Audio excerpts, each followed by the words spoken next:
I was never her mother, but I might as well have been. I fed her, protected her, raised her after our parents died. She was my little sister, but I gave her the devotion of a mother, the loyalty of a best friend, and the sacrifices of someone who put her needs last. And on the biggest day of her life, her wedding day, she stood up, looked me in the eye, and told me I didn't belong. But what she didn't expect was that the man she was marrying would see me, would defend me, would choose the truth. Before we dive in, please kindly subscribe, like, and share. It helps us grow and keeps these stories coming your way. And don't forget to drop a comment and let us know where you're listening from. We love seeing where our audience is tuning in from around the world. 3 hours before the wedding, I stood in front of the mirror adjusting the neckline of my wine-colored dress. I had ironed it 3 times the night before, obsessing over every wrinkle. I wasn't just a guest at Clara's wedding, I was the one who had practically raised her. At 31, I should have been thinking about my own life, my career, maybe my own wedding someday. But instead, my 20s had been shaped around raising my little sister. After our parents died in that car crash, Clara was only 12. I was barely 18. I put college on hold, worked double shifts, and made sure she never lacked anything. I did what big sisters are supposed to do. I protected her, pushed her, loved her like she was my own. So when the wedding planner told me I'd been assigned to row 5, I thought it must be a mistake. "I'm her sister," I said, confused. He glanced at his tablet. "Yes, Amelia," he replied, pointing at the list. Row 5. My heart sank. The front rows were filled with Daniel's friends, Clara's coworkers, people who hadn't even been there when she had chickenpox or her first heartbreak. People who didn't know how hard we fought to survive. Still, I smiled. Maybe it was an oversight. Maybe at the reception, she'd give a toast and call me up to the head table, say something like, "This day wouldn't be possible without my sister." But the evening only got worse. I was seated at table 10, near the kitchen, next to people who barely knew Clara. My food arrived cold. Clara barely made eye contact. I watched her toast Daniel's mother with tears of affection in her eyes, and I waited for my moment. Then Clara stood, glass raised, and said the words that shattered me. "Family isn't always blood. Sometimes, it's who chooses you." She turned to me, eyes sharp. "You can leave now." The silence was suffocating. I stood stunned. Then Daniel stood up too. And what he did next changed everything. For a moment, the room held its breath. I was frozen, standing beside table 10, fingers trembling as I reached for my purse. My wine-colored dress felt like a costume now, something I had worn to play a role I had never truly been cast in. I didn't move. Couldn't. My knees were weak, and my heart pounded so loudly I thought the whole reception could hear it. Clara had just told me to leave. Her voice, though calm, cut like glass. And now 200 guests were staring at me, some curious, some pitying, and others clearly entertained by the drama. But then, Daniel stood up. At first, I thought he was going to usher me out, take Clara's side, finish the job. But instead, he walked to the microphone. Clara's smile faltered. "Daniel, don't," she said under her breath, reaching for his sleeve. He pulled gently away. "Before Amelia leaves," Daniel said, his voice even but sharp, "I think there are some things everyone here should know." Clara's expression changed instantly, first pale, then panicked. "Daniel, please don't do this." He looked at her, and for a moment, the pain in his eyes was unmistakable. Then he turned back to the microphone. "When I first met Clara," he began, "she told me a lot about her family. She said she had an older sister who was cold, judgmental, always trying to control her life. That Amelia was more like a parent than a sibling. That she was resentful." I couldn't breathe. He looked at me. I believed her. I shouldn't have. "I'm sorry." I shook my head slightly, trying to tell him he didn't owe me anything. But a month ago, he continued, something didn't sit right. So I called someone. I called Victoria, Clara's aunt, who helped raise both girls for a few years. I asked her about Amelia. Clara moved closer to him, her voice urgent. "Daniel, I'm begging you, please stop." He turned to her, not with anger, but with disappointment. "No, Clara. Not this time. You don't get to rewrite history without consequences. And then, to everyone in the room, he said, the lady you just tried to shame is the reason you're standing here in that white dress. A stunned hush fell over the hall. Even the waiters stopped mid-step, holding trays in the air like statues. All eyes were on Daniel as he stood, microphone in hand, voice steady but full of something new, fury wrapped in sadness. When Clara and I got engaged, Daniel said, she told me a story about her life that painted her sister as a bitter, controlling person. She said Amelia smothered her, kept her from being independent, and held her back. I believed that story because I trusted Clara. But I started noticing things that didn't add up. Clara stood frozen beside him, pale as her dress. Daniel, please, she whispered, but her voice cracked. I noticed, he went on, that every time Amelia came to visit, she sat in the back. That she brought gifts Clara barely acknowledged. That she asked how Clara was and never got an answer back. And so I called Aunt Victoria. I wanted to know the truth. My breath caught in my throat. He had called Victoria? My aunt who had always known what I'd given up for Clara. Daniel's voice grew stronger, echoing off the high ceilings. What I learned broke my heart. Because it turns out Amelia isn't bitter. She's brave. She isn't controlling. She's sacrificed. When their parents died, Amelia was just 18. She gave up college, jobs, a social life, everything to raise her 12-year-old sister. She worked nights so Clara could finish school. She sold her belongings to pay Clara's tuition. She didn't just act like a sister. She acted like a parent. Gasps rippled through the crowd. Clara swayed slightly, clutching her bouquet, mascara streaking her cheeks. Daniel pointed gently at me. This woman sitting at table 10, eating cold food next to strangers, is the reason Clara is standing here in a wedding gown instead of struggling to survive. And yet, Clara has ignored her calls. She's belittled her. And tonight, in front of 200 people, she's tried to erase her. A murmur of shock and disapproval rose among the guests. Clara dropped the bouquet. It hit the floor with a soft thud. Daniel turned back to her. I can't marry someone who treats the only person who's ever stood by her this way. Not anymore. The room was so silent, I could hear my own heartbeat. The hall felt like it was holding its breath. Guests who had been laughing moments ago now stared as though they were watching a play they hadn't bought tickets for. The candlelight flickered, casting long shadows across Clara's pale face. She tried to reach for Daniel's arm. Daniel, you're embarrassing me, she whispered harshly, but her voice trembled.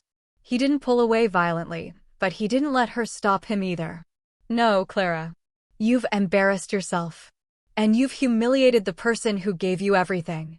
He turned back to the crowd, his voice calmer but heavier, like a verdict. Everyone here deserves to know the truth before I make the biggest decision of my life. Clara's bouquet lay forgotten on the floor. Her veil slipped off one shoulder. Her perfect image was crumbling right there at the head table. I've spoken to Aunt Victoria, Daniel continued. I've seen the bank records, the tuition payments, the hospital bills. Clara didn't raise herself. Amelia did. While her friends were at college parties, she was working double shifts to buy Clara uniforms, books, and food. She gave up her 20s so Clara could have hers. A ripple of shocked whispers passed through the guests. Some of Clara's friends looked down at their plates. Daniel's relatives exchanged looks of sympathy in my direction. Daniel turned to me. Amelia, he said softly, I believed Clara when she told me you were controlling. I didn't know the truth. I'm sorry. Tonight, I won't stand here and let you be humiliated after everything you've done. Clara's composure broke. Stop, she shouted, voice cracking. You're ruining everything. No, Daniel replied firmly. You did that yourself. He removed his wedding band and placed it on the table beside the untouched champagne flutes. The sound of the metal against wood was like a gunshot in the quiet hall. I can't marry someone who despises the very person who saved her, he said, his voice now almost a whisper. I can't build a family with someone who destroys her own. Clara's knees buckled, and she sank into a chair, face in her hands, mascara streaking her cheeks. I stood frozen by table 10, heart pounding. For the first time in years, someone had spoken the truth out loud. Someone had defended me. And the whole room had heard it. I didn't remember standing.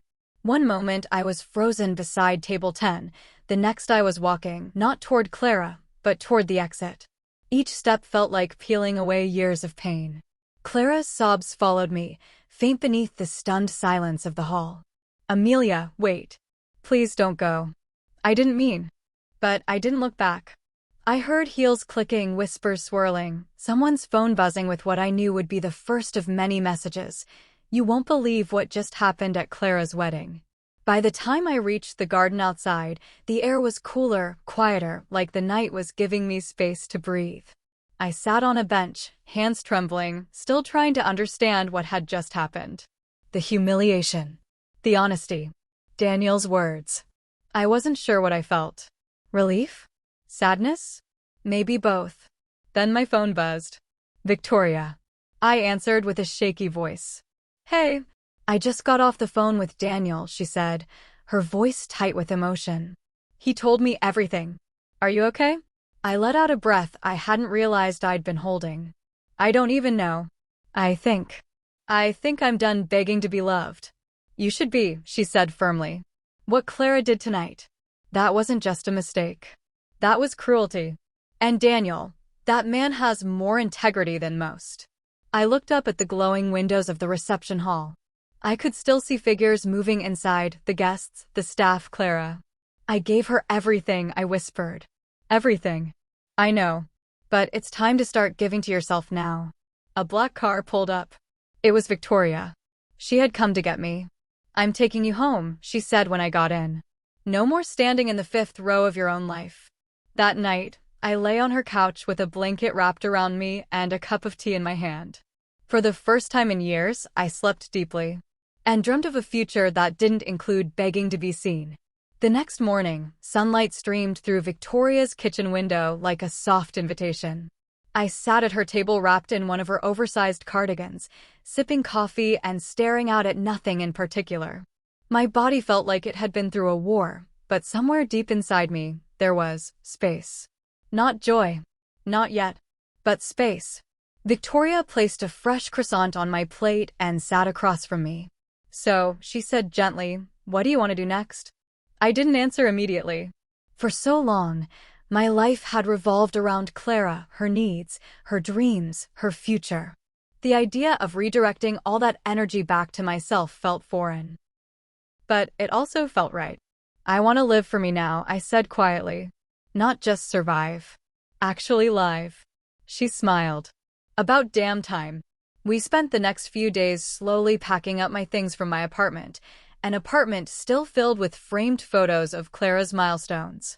Her graduation, her first job offer, even her high school prom. I left them on the shelf. Then, on the 3rd day, my phone rang. A number I didn't recognize. Hello. Amelia, it's Daniel. I froze. Hi. How are you?